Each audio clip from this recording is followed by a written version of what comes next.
গাছের সবগুলো তালই দেখে খেয়ে ফেললাম। এবার তো গাছে আর থাকা যাবে না। এবার আমাকে অন্য কোনো তাল গাছ খুঁজে বের করতে হবে।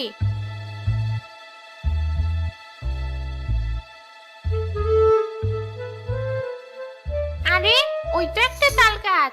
গাছ ভর্তি কত তাল, কিন্তু ওটা তো একটা বাড়ির ভেতরে। তাতে আমার বইয়ে গেছে। আমার তো শুধু তাল খাওয়া নিয়ে কথা। হি হি হি হি।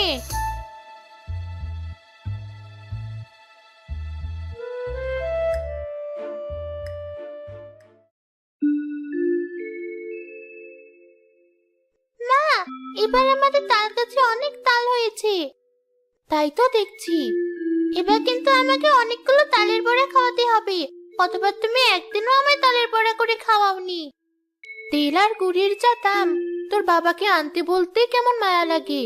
বেশ, তুই যখন খেতে চাইছিস, আমি তোকে আমার জমানো টাকা দিয়ে তেল গুড় কিনে এনে বড়া ভেজে খাওয়াবো।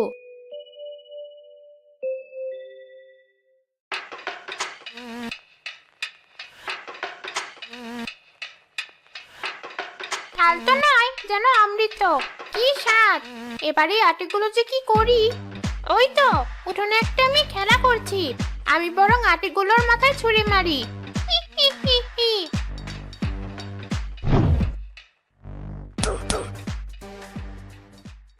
মরে গেলাম। কি হলো? এভাবে চিৎকার করছিস কেন? উপর থেকে কে যেন তালের আটিগুলো আমার মাথায় ছুঁড়ে মারলো। আরে তাই তো, কিন্তু আটিগুলো কোথা থেকে এলো? বিশ্বাস করো মা, কে যেন উপর থেকে আটিগুলো মেরেছে। আজকবি কথা। উপরে কে আছে যে তোকে আটি ছুঁড়ে মারবে? ভিতরে চল।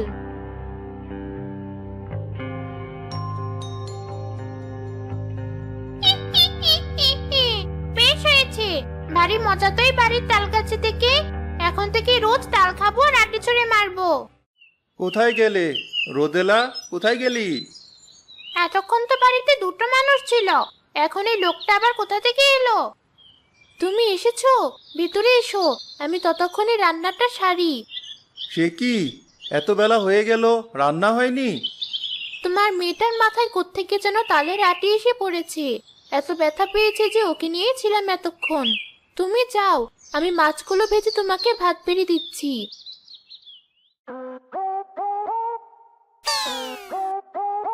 মাছ? কতদিন মাছ খাইনি। তাল খেতে খেতে জিভটা কেমন চড়া পড়ে গেছে। যাক, আজ মাছ ভাজা খাওয়া যাবে। রান্নাঘরের বাইরে গিয়ে দাঁড়িয়ে থাকি, বউটা সরলেই মাছ ভাজাগুলো খেয়ে নেব। হি হি হি হি। মাছগুলো ভাজা হয়ে গেছে। বাসনগুলো বাইরে থেকে নিয়ে আসি, তারপর সবাইকে খেতে দিই।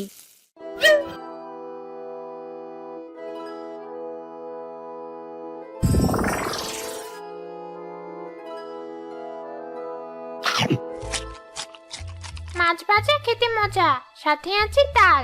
দেবে না কো কেউ সাজা, দেবে না কো কাল। উড়ে যাই তাল গাছে, যাই গিয়ে বসি। আমায় আর পাবে না, দেবো আমি হাসি। হি হি হি হি।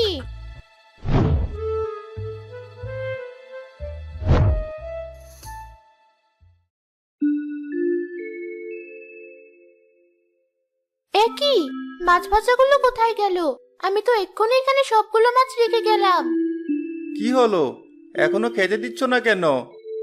আমি মাত্র মাছগুলো ভেজে এখানে রেখে গেলাম, এখন দেখছি এখানে একটাও মাছ নেই। কি বলছো তুমি?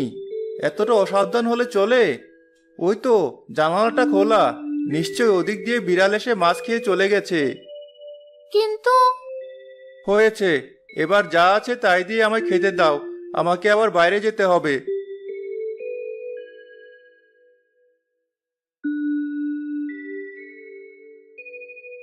কিন্তু এতটুকু সময়ে বিড়াল এতগুলো মাছ খেয়ে চলে গেল, আর আমি বুঝতে পারলাম না। কি হচ্ছে এসব?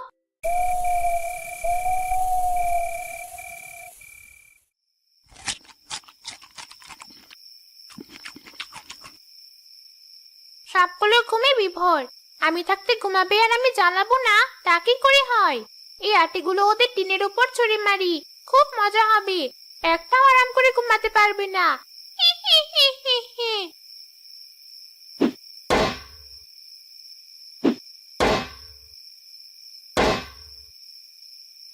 তাহলে টিনের উপর কিসের শব্দ? এই শব্দে তো একটুও ঘুমাতে পারছি না। তাই তো দেখছি, আজ সারাদিন কি সব হচ্ছে কিছুই বুঝতে পারছি না। দাঁড়াও, দেখছি।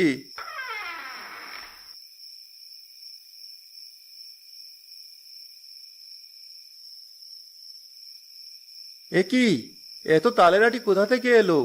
তাহলে কি গাছে কোনো চোর উঠলো নাকি বাদুড়? কাল সকালে গাছ থেকে সবগুলো তাল পেড়ে ফেলবো। এখন বরং ঘুমিয়ে পড়ি।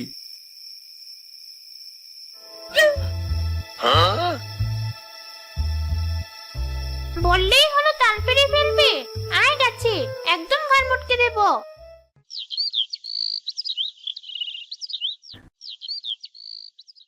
ভাবছি আজই গাছ থেকে সব তাল পেড়ে ফেলবো। সে কি, এত তাল তুমি কি করবে? এত তাল চোর বাদুরকে খাওয়ানোর চেয়ে যদি বাজারে নিয়ে বিক্রি করি, তাতে কিছু পয়সা হবে। বাবা, পেড়ে ফেলো। মা, তুমি বলেছিলে এবার আমায় তালের বড়া করে খাওয়াবে। আচ্ছা, খাওয়াবো।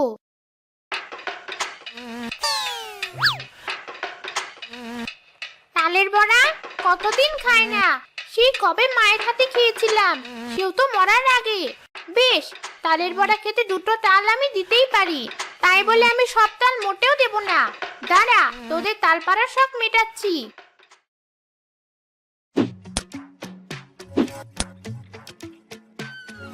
ওরে বাবা, মরে গেলাম। কি হলো? উপর থেকে দুটো তাল কি করে পড়লো? উপর থেকে তালগুলো কে ফেললো সেটাই তো বুঝতে পারলাম না। কাল আমার মাথাতে ওইভাবেই কে যেন তালের আটি ছুরি মেরেছিল। তোমাকে আর তাল পাড়তে হবে না, বাদুড়ি খাক আর চড়ি খাক, তাল পাড়তে গিয়ে তোমাকে আমি হারাতে পারবো না। ভিতরে চলো।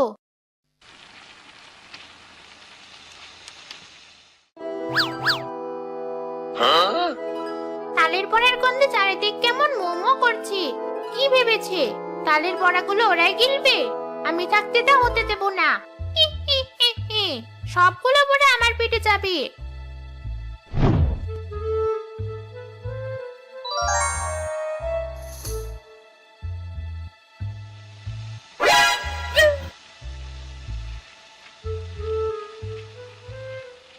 একি মা, ওখানে কি?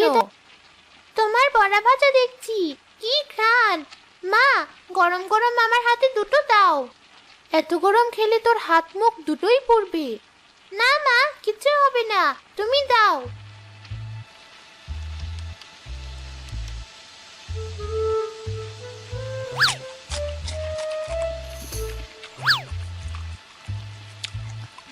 আস্তে খা, গলায় বেঁধে যাবে তো। আচ্ছা, তুই খা, আমি বরং বাটিতে করে তোর বাবাকে কয়েকটা বড়া দিয়ে আসি। আচ্ছা মা, তুমি যাও।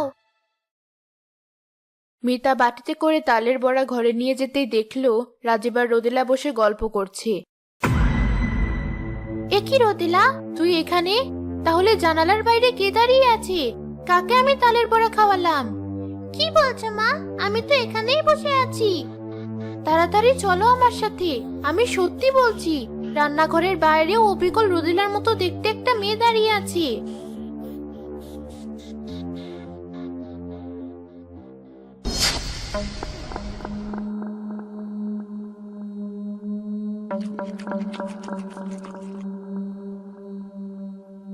এ কি দেখছি? শাকচুন্নি! একদম চুপ, আমরা যে ওকে দেখে ফেলেছি এটা জানলেই ও আমাদের ক্ষতি করবে। চলো আমরা ঘরে যাই।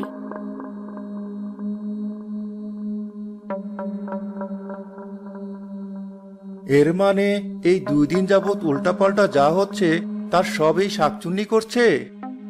হ্যাঁ বাবা, তার মানে তালে আমার মাথায় ফেলেছে, আর তোমার মাথাতেও তাল ওই ফেলেছে। কিন্তু এখন কি হবে? ভয় পেও না, আমি এক্ষুনি যাচ্ছি সাধু বাবার কাছে।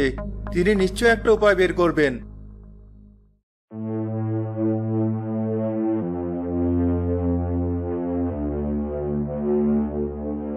ভয় পাস না, সব সমস্যার সমাধান আছে। শোন, একবার যখন লোভে ধরেছে, গন্ধ পেলে ও আবার আসবে, এটা রাখ।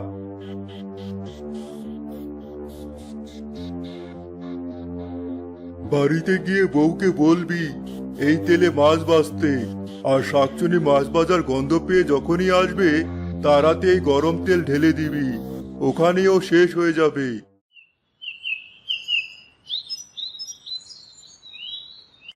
সাধু বাবার কথা মতো রাজীব বাড়িতে গিয়ে মিতাকে সব খুলে বলতেই মিতা সাধু বাবার দেওয়া তেলে মাছ ভাজতে লাগলো।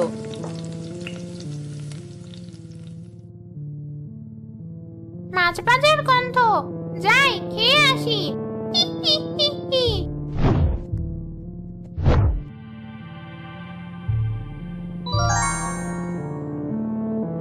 মা, আমায় একটা মাছ ভাজা দাও।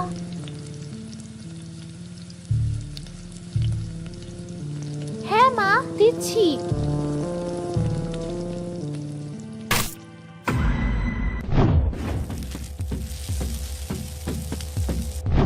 মরে গেলাম, আমার সারা গা পুড়ে গেল।